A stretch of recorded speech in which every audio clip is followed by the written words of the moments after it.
break. Bulldog 7, this is Blue 1, troops in contact. Coordinates to follow.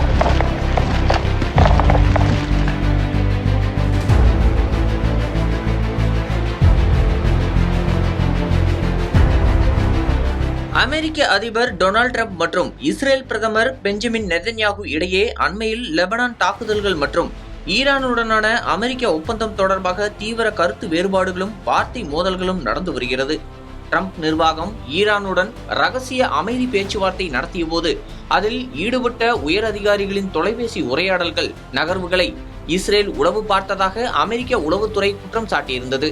இதனால் America Israel உளவு அச்சுறுத்தலை மிகவும் ஆபத்தானது என்று குறிப்பிட்டிருந்தது. இந்த உளவு சம்பவத்திற்கு பின் இஸ்ரேலுடனான ராணுவ உதவியை குறைக்க வாய்ப்பிருக்கிறது என்றும் தெற்கு லெபனானில் இருந்து படைகளை திரும்ப பெறவும் இஸ்ரேல் மீது அழுத்தம் கொடுப்பதற்கான வாய்ப்பு இருக்கிறது என்றும் கூறப்பட்டது. மேலும் போர் நிறுத்த ஒப்பந்தங்களை மீறி இஸ்ரேல் லெபனானில் தாக்குதல்களை தொடர்ந்ததால் ட்ரம்புக்கு கடும் அதிருப்தியை ஏற்படுத்தியது. இந்த மோதல்களின் போது ட்ரம்ப் நெதன்யாகுவை மிக கடுமையாக விமர்சித்ததாக தகவல்கள் வெளியாகின. இந்த சூழலில் ஜூன் 17 அன்று அமெரிக்காவுக்கும் ஈரானுக்கும் இடையில் எட்டப்பட்ட புரிந்துணர்வு ஒப்பந்தம் குறித்த பேச்சுவார்த்தைகளில் இஸ்ரேல் பங்கு வகிக்கவில்லை.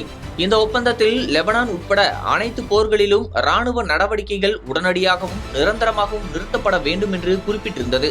இந்த இடைக்கால அமைதி ஒப்பந்தத்தை கடுமையாக எதிர்த்த நெதன்யாகு இந்த ஒப்பந்தத்திற்கு இஸ்ரேல் கட்டுப்படாது என்றும் ஈரானின் அணு ஆயுத திட்டங்களை முறியடிக்க தொடர்ந்து போராடுவேன் என்றும் அறிவித்திருந்தார்.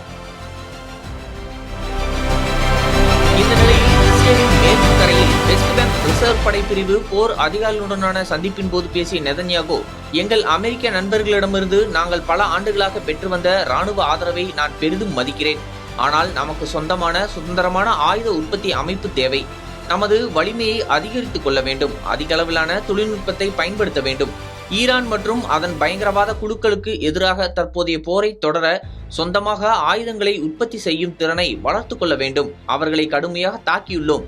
இது இன்னும் முடிவுக்கு வரவில்லை. ஆனால் நமது வெற்றி நமது வலிமையை பொறுத்தே அமையும் என்று கூறியுள்ளார்.